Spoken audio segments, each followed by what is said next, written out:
Hello everyone, I am Khushboo Singh. Welcome to my channel Srishti study channel. तो friends, आज के हम वीडियो में जो है हिस्ट्री में एक इम्पॉर्टेंट टॉपिक बनता है मुगल साम्राज्य, यानी कि मुगल डायनेस्टी। यानी ये जो है हिस्ट्री में इम्पॉर्टेंट टॉपिक है, जिसमें जो है बाबर का शासनकाल जो होता है 1526 ईस्वी से 1530 ईस्वी तक होता है। तो बाबर के द्वारा जो है बहुत ही महत्वपूर्ण युद्ध लड़े गए थे, उसके बारे में हम पढ़ेंगे। इसके द्वारा जो है 4 युद्ध लड़े गए थे जो बहुत ही इंपॉर्टेंट है, उससे क्वेश्चन हमेशा बनते हैं एग्जाम्स में।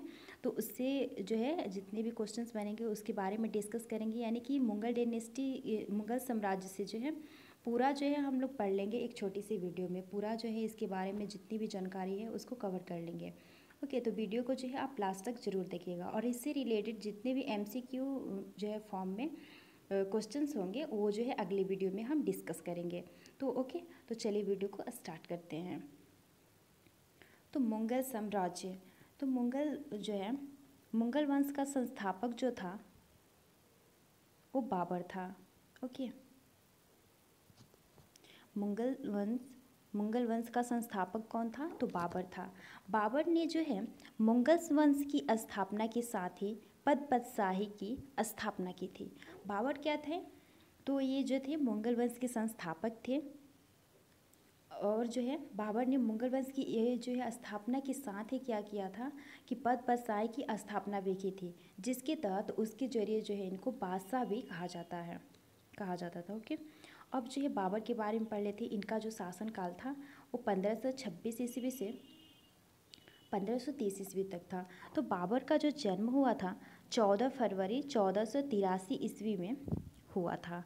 ओके, इनके पिता का जो नाम था उमर शेख मिर्ज़ा था, जो तैमूर के परिवार से थे। किस परिवार से थे? इनके पिता का नाम तो था उमर शेख मिर्ज़ा था, और ये जो है तैमूर के परिवार से थे। तथा इनकी माता का जो नाम था, इनकी माता का नाम था कुतलग निगार खानम। ओके, इनकी माता का नाम था कुतलग निगार खानम, जो किस परिवार से थी? तो ये जो थी चंगेज़ खां के परिवार से थी। इनकी माता जो थी चंगेज़ खां के परिवार से थी, और उनका जो नाम था कुतलग निगार खानम था।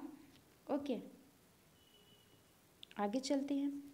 1494 ईस्वी में जो है मात्र 11 वर्ष की आयु में अपने पिता की मृत्यु के बाद यह फरंगना का शासक बना।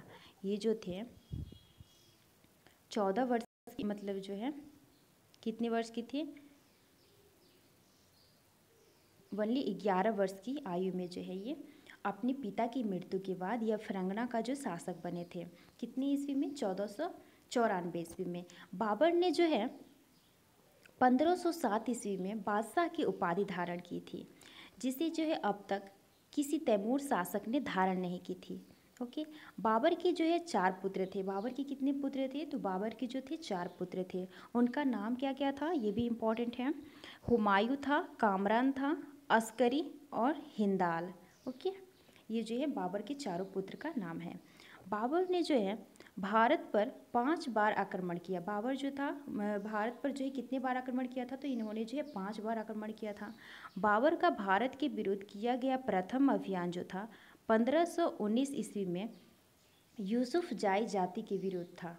ओके, बाबर का जो है भारत के विरुद्ध किया गया प्रथम अभियान जो था 1519 ईस्वी में किसके साथ था? यूसुफ जाई जाति के विरुद्ध था। नेक्स्ट है बाबर के द्वारा अब लड़े गए प्रमुख युद्ध कौन कौन से थे? तो ये पहला था हमारा पानीपत का प्रथम युद्ध, जो कि बहुत ही इम्पॉर्टेंट है। इससे तो क्वेश्चंस आते ही आते हैं हर एग्जाम में। तो चलिए, पानीपत का जो प्रथम युद्ध हुआ था 21 अप्रैल 1526 ईस्वी को हुआ था। और ये किन के बीच में हुआ था? तो बाबर और इब्राहिम लोदी के बीच में हुआ था, और इसमें जो थे बाबर विजयी हुआ था। ओके, तो ये तो हो गया हमारा पानीपत का प्रथम युद्ध। अब जो है दूसरा युद्ध कौन था बाबर द्वारा? तो ये था खानवा का युद्ध, जो कि ये भी बहुत इंपॉर्टेंट है। इनके द्वारा जो है 4 युद्ध लड़े गए थे। ये जो है काफ़ी इंपॉर्टेंट थे चारों युद्ध। तो खानवा का युद्ध जो था 17 मार्च 1527 ईस्वी को हुआ था। यह युद्ध था बाबर और राणा सागा के बीच हुआ था। इसमें भी जो है बाबर ही विजयी हुआ था। नेक्स्ट है हमारा चंदेरी का युद्ध 29 जनवरी 1528 ईस्वी में बाबर और मेदिनी राय के बीच ये युद्ध हुआ था। चंदेरी का युद्ध किसके किसके बीच में हुआ था?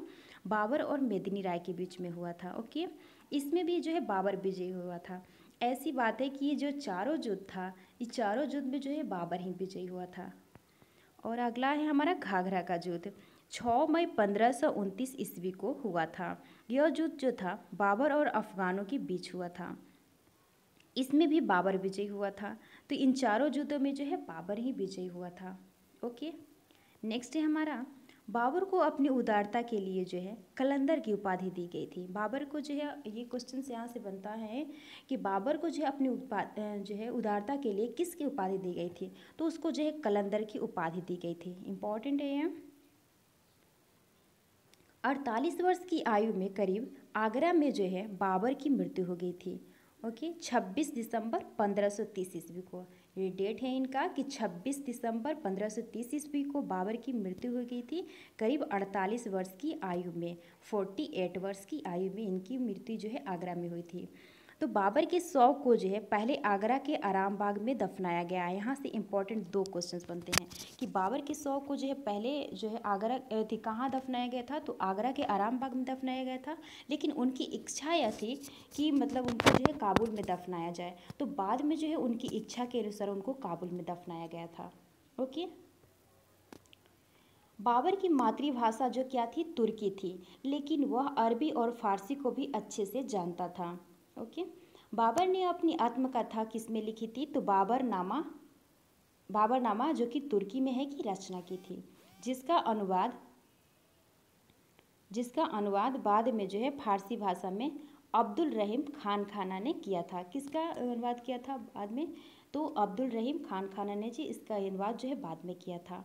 ओके, बाबर को जो है मुबैयान नामक पद शैली का भी जन्मदाता माना जाता है। बाबर का उत्तराधिकारी जो था वो हुमायूं था। बाबर का उत्तराधिकारी कौन था? तो हुमायूं था। खानवा युद्ध के बाद जो है बाबर ने गाजी की उपाधि धारण किया था। ओके, किस युद्ध के बाद बाबर ने जो है गाजी की उपाधि धारण किया था? तो खानवा युद्ध के बाद किया था उन्होंने। बाबर का पहला आक्रमण जो हुआ था 1519 ईस्वी में हुआ था। तो ये था छोटी सी और इम्पॉर्टेंट, इनके बारे में पूरी जानकारी, छोटी सी वीडियो है ये आज की।